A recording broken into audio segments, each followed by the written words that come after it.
Alrighty, guys, welcome back. It's your host, ID Jester, Sentinels of the Multiverse.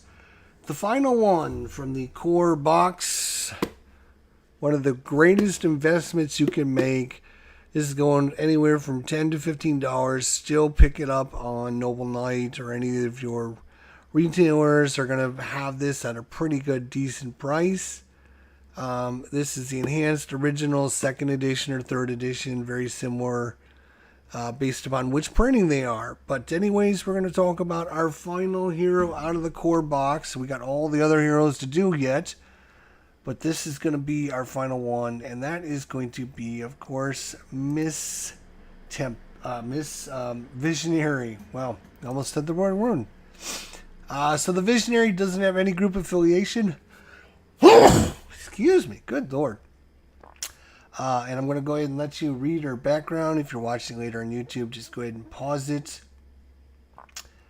Great story, good information there to find out how she got her abilities. So she's all about mind control and controlling things through mental, psychological things.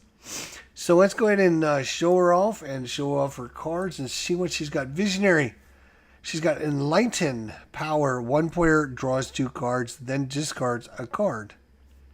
A lot of characters we've talked about so far would love to have extra cards. Bunker, Tempest, just so many characters out there that would love to have extra card draw. Tachyon. So, Visionary's main power is one player draws 2 cards, then discards a card. On her defeat side, destroy a target with 1 hit point, destroy an environment card, and destroy an ongoing card. Let's look at her variants now. She's got some very interesting variants. Dark Visionary. Look at that. That is very spooky, scary there. 25 hit points, Turmoil Power. Reveal the top 2 cards of a deck. Put 1 on top and 1 on the bottom. That is a super powerful ability, which we're going to see multiple times here, but that's her core power, which can be very good to help characters find the cards they need to help them get set up, or keep villain cards from coming out that you don't want to see, or environment cards that can wreck your day. Great power. On the backside is 1 hero regains a hit point, 1 player may draw a card and move a card from the environment trash to the top of the environment target. Next up, we have another cool looking one, the Visionary Unleashed. 27 hit points, a little bit more hit points now. Crushing Lucidity? Crushing Lucidity. Power, the Visionary deals 1 target X psychic damage, where X is the number of your ongoing cards in play plus 1. So, takes a few turns, get some of your ongoing cards, which you have 1, 2, 3, 4, 5, 6. She's got 6. So she could do 7 points of damage with this. That's insane. Really good. And then on the back side, 1 target deals itself 1 psychic damage. Each player may discard a card. That player that does draws 2 cards. Select a damage type until the start of your turn. Increase all damage by that type by 1. Alright. Great looking artwork on that card. And we're back to her default. So she has no affiliations. Again, I know I said that, but I'm saying it again. No group affiliations, so she's a freelancer, and she's up for the highest price. And she does some pretty cool stuff. So let's take a look at her deck now. Okay, the very first card that we got to talk about. There's 2 copies. She's got several cards in her deck that are complete dead duds. Don't ever use them. You'll never see them. Just trash them, get rid of them, whatever you can do. On the very first card, 2 copies of this card. Unless there's like one super niche time when you're fighting Baron Blade that you may want to use this power. Besides this, it is, Why would you ever use this? Put the villain trash on the bottom of the villain deck. And then the Visionary is going to deal herself psychic damage where X is the number of cards removed from the villain trash this way. So she would deal herself 3, 4, 5, 8, 12, 15 damage just to put those cards on the villain bottom. Now, the only reason you might do this is to prevent Baron Blade from winning. This is a very, very, very niche situation where if Baron Blade is going to win, you might as well take a little bit of damage and prevent that from happening. But oh my God, this is a dead card. You will probably never use it. Never use it. Get rid of it. Don't ever even think about it. Her next card is Cerebral Hemorrhaging. One shot. The Visionary deals 3 targets, 2 damage each. Not bad. It's one shot, 3 targets, taking some damage. All right, we can deal with that. 6 damage, that's a pretty good amount. 3 copies of that. She also has a very important card for her, which is Decoy Projection. It is distortion and limited, so you can only have 1 at a time out. But whenever a Visionary would be dealt damage, you can redirect this damage to this card. It has 5 hit points for her. So she doesn't start with a lot of hit points. She can get this into play. Makes her a little more tanky this way. So that is 3 copies of this, only 1 at a time, but still pretty good. That's an extra 15 hit points. That's pretty good. Demoralization, ongoing limited card. At the start of your turn, the Visionary deals each villain target 1 psychic damage. Now notice this says villain target. So this is not environment targets. This is not everything. This is just villain targets. Which is sometimes better than just everything out there taking damage. There's sometimes you don't want to destroy your environment targets. Foresight, ongoing limited. Reveal the top 3 cards of your deck. Put 1 in your hand, 1 on the bottom of your deck, and 1 on the top of your deck. Very cool, again, to kind of get the cards you need, get rid of the bad cards, you know, kind of fine-tune what cards you're getting. Mass Levitation, ongoing. It's then a power. Until the start of your next turn, reduce damage dealt by environment cards by 3, which can be very good. It is not that great a power. We've seen many. In fact, we just looked at Tempest, who can get rid of 2 environment cards. So just removing 2 environment cards is better than having them do less damage. Yeah, I mean, this card is okay, but it's not crucial, and it's certainly not, unless you have other characters that don't have any way to prevent the environment, doesn't have any way to remove environment targets. This will be a good way to help yourselves, but it's still not the best way of doing it.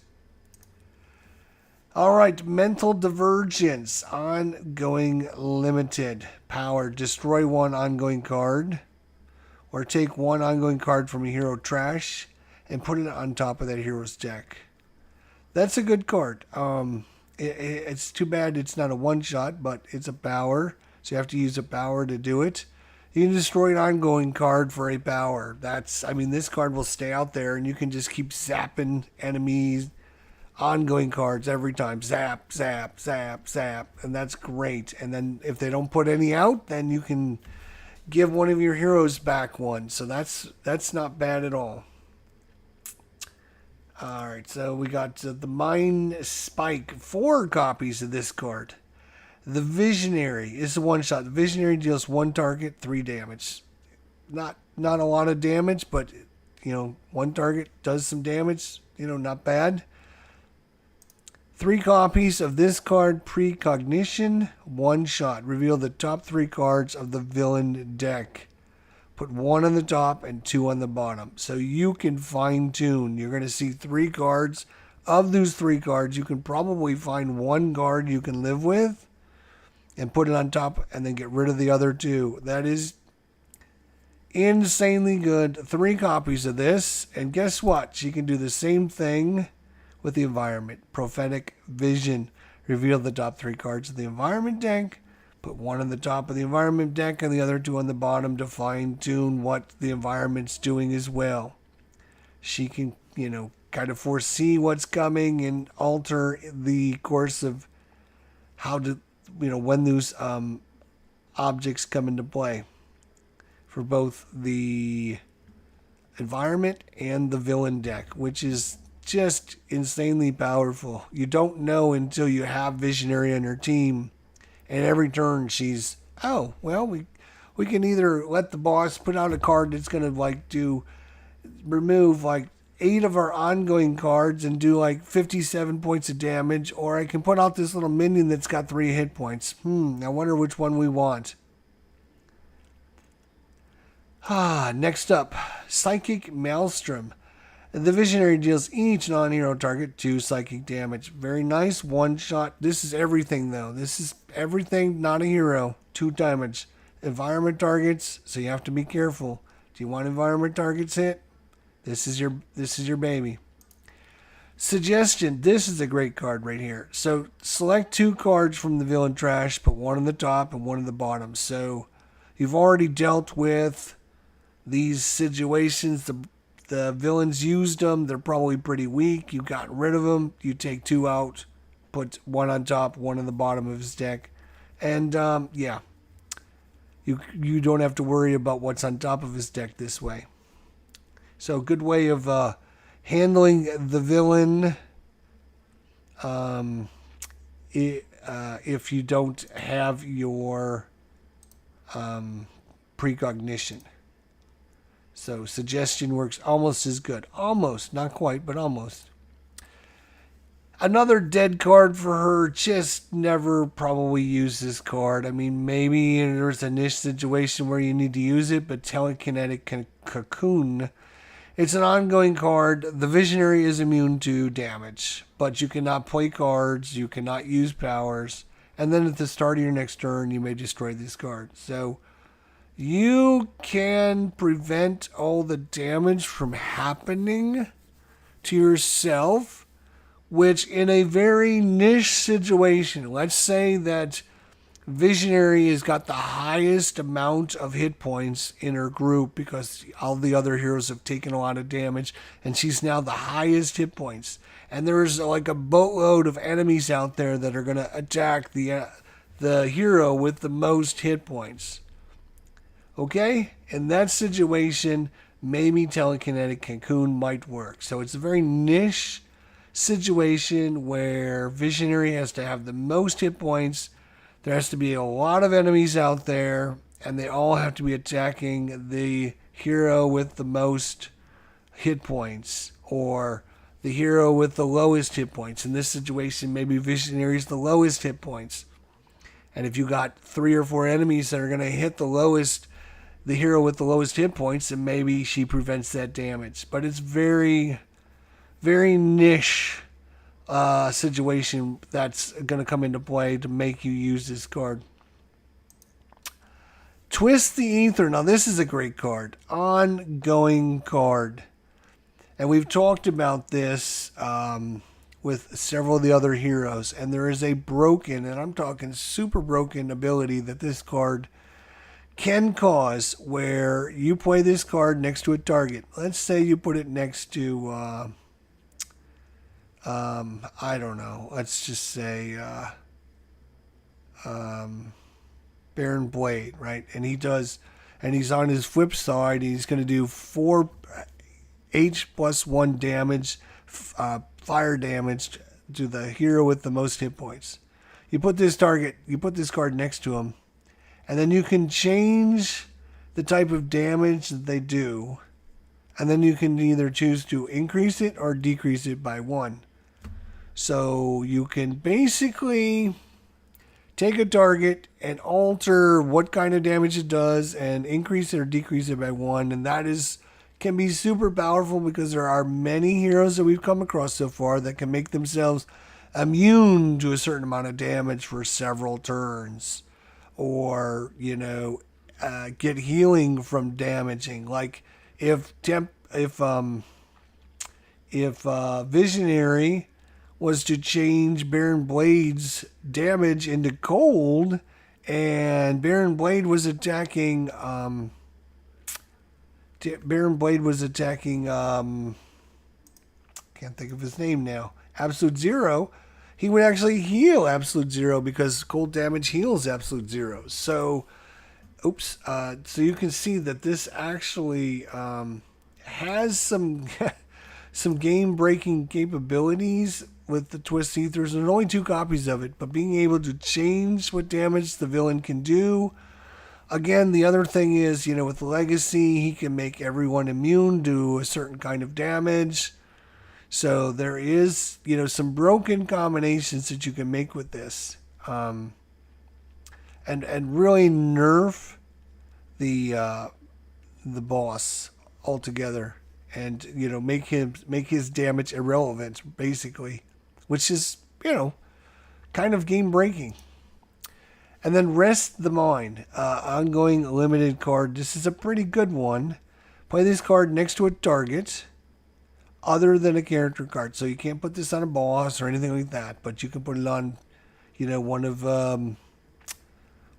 Baron Blade's minions or whatever. Whenever that target deals damage, you may redirect that damage to another target.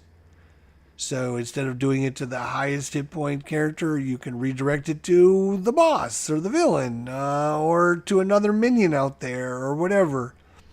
If you do this, Visionary deals herself, though, 3 psychic damage. So every time this happens, she's going to take 3 psychic damage. So, yeah.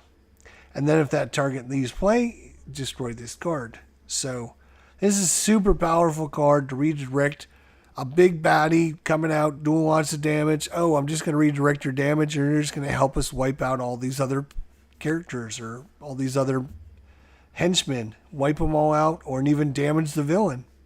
Because you can't play this card on the villain, but you can put it on one of his henchmen, and then he can target the villain. So, great card. So what do I think about Visionary? She has got some of the coolest powers, but her deck is a mess. Her deck is a mess. It's one of the worst decks. There's a lot of dead cards, a lot of cards that are very niche situations that may or may not even come into play, but then it's compensated by having some of the most powerful cards in the game. So it's like, yes, you got to put up with all the bad stuff and all the dead cards and the cards you'll never use to get all the really good, powerful cards. Again, whenever Visionary's in your group and she's manipulating the environment and the villain to be able to say, oh, yeah, we want to play against this instead of these other bad cards that you're going to put out there. That is so good. She doesn't do a lot of damage. That's not her job.